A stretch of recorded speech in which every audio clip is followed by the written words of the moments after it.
Assalamualaikum warahmatullahi wabarakatuh. Perkenalkan, nama saya Lailatul Isyana dari jurusan Pendidikan IPS kelas A semester 4.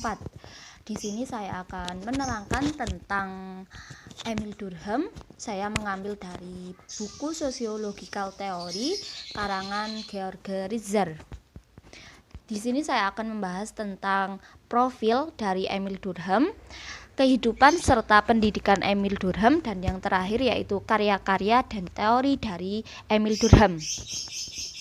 Yang pertama yaitu profil Emile Durkheim. Emile Durkheim lahir di Epina, Prancis pada tanggal 15 April 1858. Dia merupakan keturunan dari garis rabi. Keluarganya itu merupakan keturunan rabi. Namun Emile Durkheim sendiri tidak ingin mengikuti keturunan dari keluarganya tersebut dan keluar dari keturunan rabi dan berkarya sesuai dengan pemikirannya sendiri. Emile Durkheim dikenal sebagai bapak sosiologi dunia karena karya-karyanya yang begitu mendunia, yang dipercayai oleh banyak masyarakat di dunia. Selanjutnya saya akan menerangkan tentang kehidupan dan pendidikan dari Emile Durkheim, di mana pada awalnya Emile Durkheim itu bersekolah di sekolah kerabian. Akan tetapi ketika menginjak remaja, Emile Durkheim memutuskan untuk tidak mengikuti jejak dari ayah serta keluarganya yang kemudian pindah sekolah. Dan seketika pindah sekolah itu, minat hidupnya pada agama itu lebih bersifat akademis daripada teologis. Beberapa tahun kemudian Emile Durkheim berkunjung ke Jerman, di mana dia dihadapkan pada psikologi ilmiah yang dipelopori oleh Wilhelm Wundt. Setelah kunjungannya ke Jerman, Emile Durkheim banyak menerbitkan dasar-dasar karya yang kemudian menjadi karya yang besar yang berkembang di Amerika. Singkat cerita, Emile Durkheim terus berkarya dan pada tahun 1887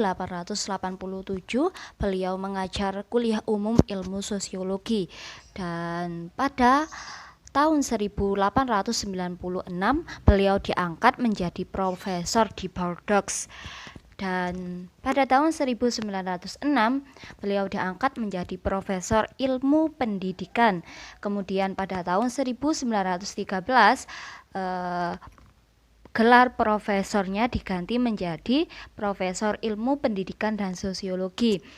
Dan seiring dengan berjalannya waktu, Emile Durkheim terus berkarya. Adapun teori yang dikemukakan oleh Emile Durkheim itu ada 4, yaitu fakta sosial, tingkatan bunuh diri, pembagian kerja dalam masyarakat, dan bentuk kehidupan beragama. Yang pertama yaitu fakta sosial, yang berada pada karyanya dengan judul The Rule of Sociological Method. Durkheim berpendapat bahwa fakta sosial tidak dapat direduksi menjadi individu, tetapi harus dipelajari sebagai realitas mereka sendiri. Karena fakta sosial ini tidak lepas dari kehidupan seseorang. Contoh fakta sosial antara lain yaitu seperti hukum, kewajiban moral, dan konvensi sosial. Fakta sosial dibagi menjadi 2, yaitu fakta sosial material dan fakta sosial non-material. Yang pertama yaitu fakta sosial material, di mana fakta sosial material ini lebih sering mengungkapkan ranah kekuatan moral yang jauh lebih besar dan berada di luar individu serta memaksa mereka. Contoh dari fakta sosial material yaitu seperti gaya arsitektur, bentuk teknologi, dan kode hukum. Sedangkan fakta sosial non-material ini berada di luar manusia.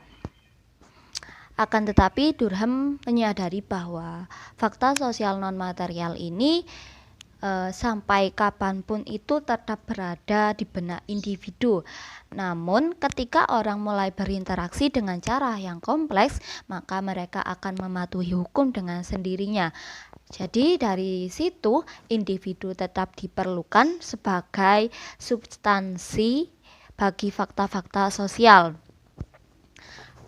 Fakta sosial non material ini ada 4, yaitu moralitas, di mana Durkheim berpendapat bahwa moralitas adalah fakta sosial. Moralitas dapat dipelajari secara empiris dan berada di luar individu serta memaksa individu. Jadi di sini moralitas itu tetap berada di benak individu, namun kegiatannya itu berada di luar individu dan memaksa individu. Kemudian yang kedua yaitu hati nurani kolektif. Durkheim menggunakan konsep ini untuk menyatakan bahwa masyarakat primitif itu memiliki kesadaran kolektif yang lebih kuat, seperti pemahaman, norma, dan kepercayaan yang lebih dimiliki bersama daripada masyarakat modern. Jadi masyarakat primitif itu lebih percaya dan lebih mematuhi norma.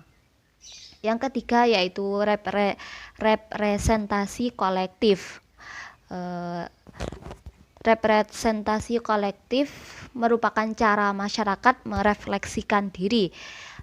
Representasi kolektif juga tidak dapat direduksi menjadi individu karena mereka muncul dari interaksi sosial, tetapi dapat dipelajari lebih langsung melalui hati nurani kolektif. Jadi representasi kolektif ini merupakan cara untuk masyarakat merefleksikan diri dan dapat dipelajari melalui hati nurani kolektif. Yang keempat yaitu arus sosial. Jadi arus sosial ini dapat dipelajari dengan adanya interaksi antara individu. Jadi mereka itu ada tingkatan interaksi, bukan di tingkatan individu atau suasana hati, akan tetapi berada pada aktivitas interaksi individu tersebut. Selanjutnya yaitu tingkatan bunuh diri, di mana Durkheim berasumsi bahwa fakta sosial dapat menjelaskan mengapa seseorang melakukan bunuh diri lebih tinggi daripada seseorang yang lain. Durkheim juga mengakui bahwa individu itu memiliki alasan untuk melakukan bunuh diri, tapi alasan ini tidak menjadi penyebab sebenarnya. Jadi di sini Durkheim membagi tingkatan bunuh diri itu menjadi 4 tingkatan. Yang pertama yaitu egoistik, yang kedua altruistik, yang ketiga anonomik, yang terakhir yaitu fatalistik. Pertama yaitu bunuh diri egoistik, di mana bunuh diri egoistik ini terjadi karena lemahnya integritas sosial. Jadi di sini individu itu merasa terpojokkan sehingga emosionalnya itu naik dan terjadi dan menyerang egonya sehingga menyebabkan tingkat bunuh diri itu meningkat. Yang kedua yaitu bunuh diri altruistik. Bunuh diri altruistik ini terjadi karena terlalu tingginya integritas sosial. Menurut Durkheim, bunuh diri altruistik itu muncul dari harapan karena kepercayaan perspektif seseorang yang terlalu indah. Jadi ketika perspektif seseorang itu tidak sesuai dengan harapannya, maka akan muncul rasa kecewa yang kemudian menyebabkan emosionalnya tinggi sehingga terjadilah bunuh diri altruistik. Selanjutnya yaitu bunuh diri anomik. Bunuh diri anomik ini terjadi ketika kekuatan pengaturan masyarakat itu terganggu. Jadi ketika adanya norma atau ledakan ekonomi masyarakat yang terganggu. Selanjutnya yaitu teori yang ketiga yaitu pembagian kerja dalam masyarakat.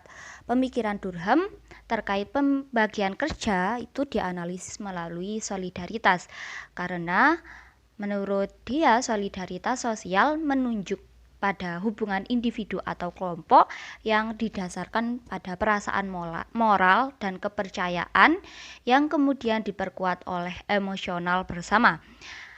Di sini solidaritas itu dibagi menjadi dua, yaitu solidaritas mekanis dan solidaritas organik. Solidaritas mekanis itu bersatu karena semua orang adalah generalis, sedangkan solidaritas organik itu disatukan oleh perbedaan. Fakta bahwa semua orang itu memiliki tugas dan tanggung jawab yang berbeda-beda. Bagian kerja yang kedua yaitu kepadatan dinamis, di mana kepadatan dinamis ini terjadi karena adanya transisi dari solidaritas mekanis ke organik. Yang ketiga yaitu hukum represif dan restitutif.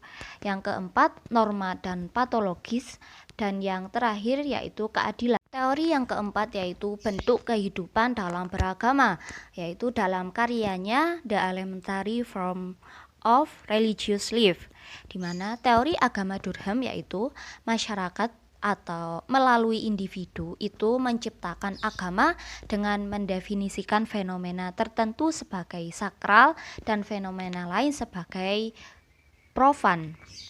Durkheim berpendapat bahwa agama secara simbolis mewujudkan masyarakat itu sendiri. Agama adalah situasi simbol yang dengannya masyarakat menjadi sadar akan dirinya sendiri. Inilah salah satu cara dia bisa menjelaskan mengapa setiap orang itu memiliki agama yang berbeda. 3 kondisi yang mempengaruhi perkembangan agama. Yang pertama yaitu adanya pengembangan keyakinan agama. Keyakinan merupakan representasi yang mengungkapkan hakikat, suci, dan hubungan yang dipertahankan baik dengan satu sama lain atau dengan hal-hal yang profan. Yang kedua yaitu adanya seperangkat ritual keagamaan yang dapat mengatur bagaimana seseorang bertindak di depan benda-benda yang suci dan ketika menghadap benda-benda yang suci. Yang ketiga yaitu agama membutuhkan gereja. Karena Durkheim mendefinisikan agama adalah sistem kepercayaan dan praktik terpadu yang menjadi satu komunitas tunggal yang disebut gereja.